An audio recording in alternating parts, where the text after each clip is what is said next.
Welcome to NEXTGames video of Odyssey Sheol B, showing the NM kill of Man-kheper-re.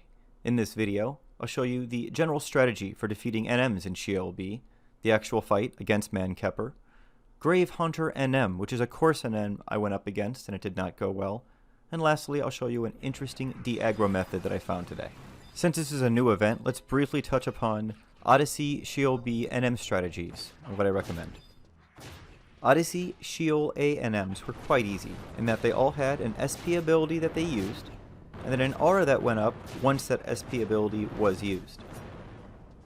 Now Odyssey Sheol B NMs also have SP abilities, but once they are used, they will instead spawn two adds that are of the same difficulty to the Nostros mobs that you fight on that floor.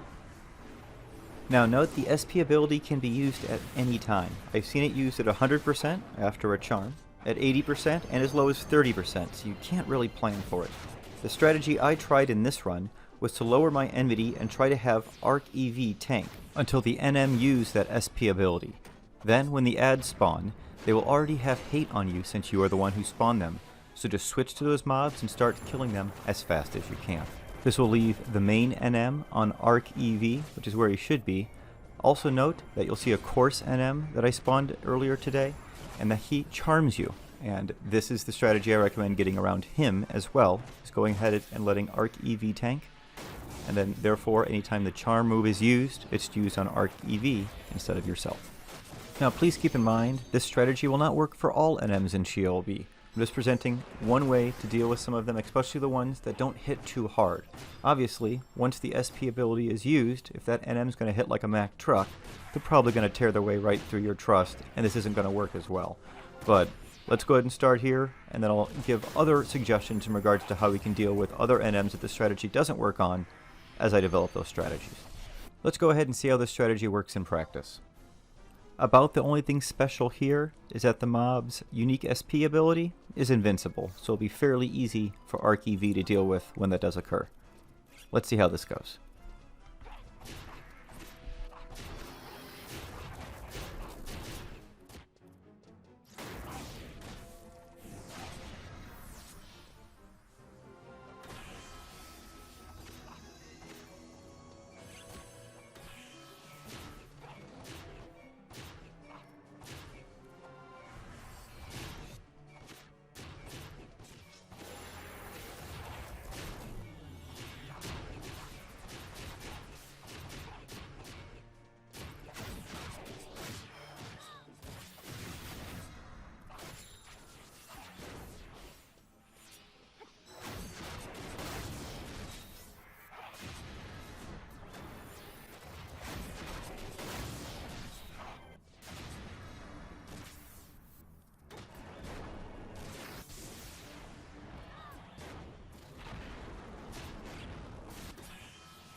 This was my first run of the day, and it sadly did not go as well as the second. My strategy in this run was to have ArcHM tank the adds once they popped, while I held the main NM. Sadly, once I noticed the NM was a course, that was all out the window. I figured he would be able to charm, so I tried to lower my enmity as much as possible to let ArcHM tank. Sadly, he was in no way able to hold hate from me once I started to weapon skill, and of course I got charmed at the first opportunity. This is what led me to choose ArcEV in my second run, and have him tank, and then of course, as you saw, that went much better.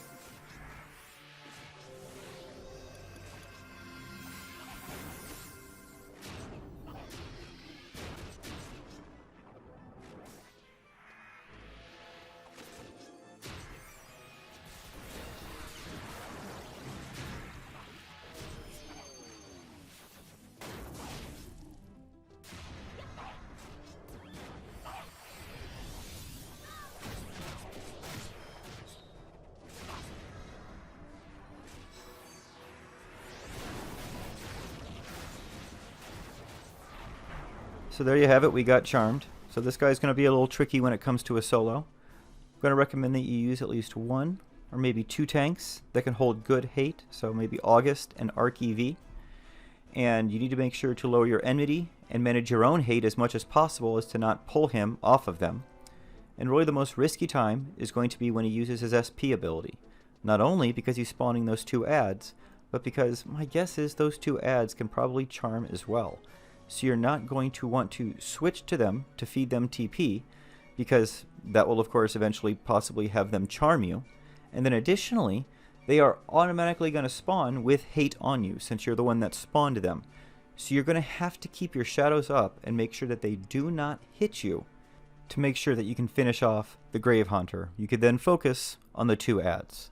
Now additionally, you could switch to those adds and try and of course finish them off before they use the charm ability, but since you're going to be doing so much damage in that situation, you're definitely running a risky gamble there. As you can see, charm is just worn off, and immediately he went ahead and used the 2-hour ability, Mana Front. Now there's two ways to deal with this SP ability. One, you can just throw up your magic defense and magic evasion gear, but that's not going to help your trust if he happens to use Gauze. Another option is to kite it like I'm doing right here until Mana Front wears off. Then go ahead and re-engage and get in the fight. And let's go ahead and show you one more thing, which was an interesting deaggro I was able to pull off earlier in the run. Now this wasn't really done on purpose, but it was interesting to see it happen, and I figured some people may be able to use this to their advantage. In the middle of fighting a Nostros mob, I think there's an opening, so I go and try and take out the Halo. Sadly, shortly after I engage, as normally happens, two Aegon mobs decide to aggro me, and there's actually a third one that's just aggroed me from behind. So sadly this wasn't a good time to go ahead and approach that Halo. In any effect, I'm going to go ahead and finish killing it, and then run off to the side so that I can either die safely, or hopefully work my way through these mobs. What happens though is quite interesting. So let's go ahead and finish off the Halo, as we've just done. Now as you can see, Korumoru has just died. Additionally, ArcEV has just died. Now the mobs are on Yoran Oran. Right here, Yoran Oran dies, and right there, two of the mobs completely lose aggro. I realize this, and I pull the Aegon Soldier and the Damselfly further, closer to the stairs, so that we don't re-aggro them, and I can continue killing them. Now, I'm not quite sure what led to us being able to drop hate like this. Normally, like with Mimics and other things in Odyssey, I would have expected those mobs to continue coming after me or my other trust. But it did not happen. So time's going to tell whether this was just a fluke or whether I can repeat this. But I did find it an interesting way to take out the Halo and then go ahead and cut down on the amount of Aegon mobs that have aggroed you while you did it. And that's going to be it for this NM video. I'm going to continue to formulate strategies in regards to taking out these NMs. As I have successful runs, I will continue to post them so that others can use those strategies. Hope everyone's found this helpful. Stay safe and stay healthy.